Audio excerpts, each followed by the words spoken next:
Kadama TV mwebale kuwuliriza Kadama TV. Olwaleero tuyina omukyalo oyo mulabaawo. Omukyalo yali mbulumi, mwana wa kamufuukidde ekizibu.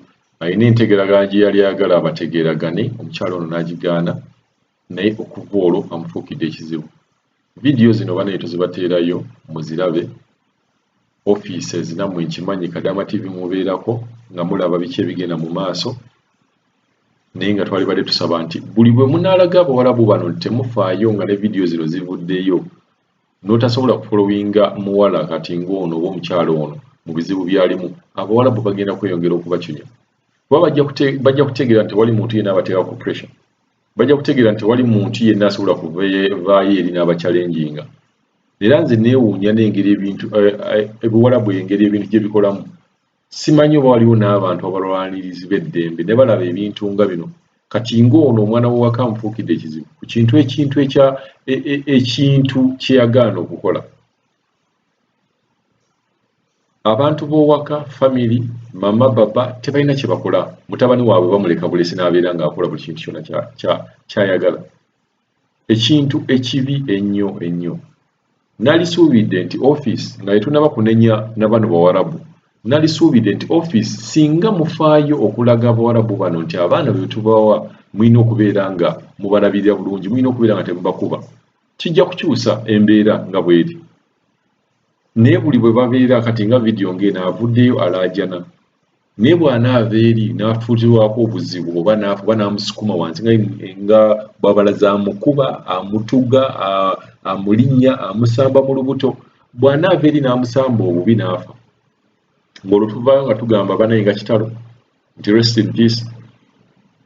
Banaye tukwataganire wamu bwe tubeera twagala okubeera nga tweyamba, tukwataganire wamu kyenva mbagamba n'obagamba buli lunaku. Buli kintu kyonna ky'olaba nga gwe kikuyisizza mu nnyumba yeeyo ne kikuyisaawo n'obeera ng'otebenkedde mu nnyumba, kisheyaringeko ne banno, bagambe gw'okikola otya.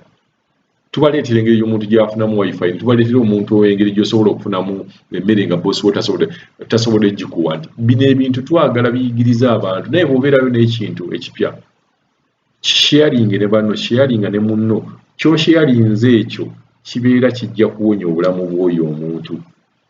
Kambawe vidiyo y'ono omukyala oba Kadama ono akunnyonnyole bulungi ekintu engeri gye kitambulamu, kyatandika kitya era n'omwana w'owaka amucunya atya. Lwaki tonyamba n'onzija wano taata? Mukama gankuba watali nsonga taata, gankuba watali nsonga. Omuvubuka yali ayagala kunkwata Mukama nenerwanako, naye Mukama yasigaza akaluyiga okunkuba.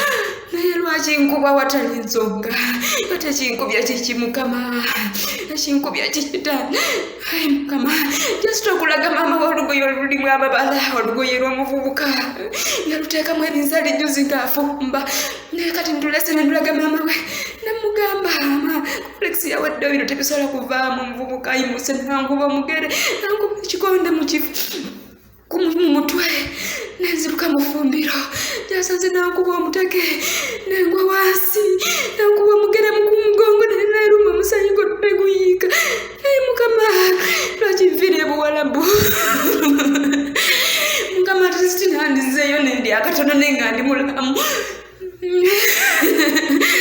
Nano sente yabuwalabu Mukama sijja kumalako.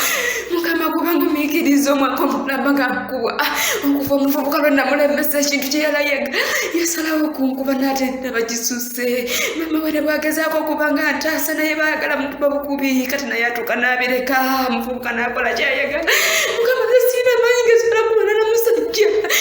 Yesu wange tonyamba, lwaki Mukama tonyamba? Oyogere n'ogamba nti Mukama tuleeta emigugu egizitutoyeredde. Mukama omugugu gwange nguleeta buli kaseera, buli dakiika wali nyambye taata, nakinkabira mutoyi omuwalabu okutuuka ku kino. Mukama nyamba, nyamba taata, nyamba Yesu, mpulira nga n'amanyi ge mbadde munokola si kyayagala. Mukama nyamba. Mukama nyamba, Mukama oyogera mu kigambo kyo, Mukama oyogera mu mafyo. Olugira omutwe gwe 16, olugiririro lwe 19, ti Mukama tuwadde ebisumuluzo okusiba. tulisiba mu ggulu ne kunsibirisibibwa naye Mukama ansibye akavubuka obutaddamu kunkuba naye nga kiganye.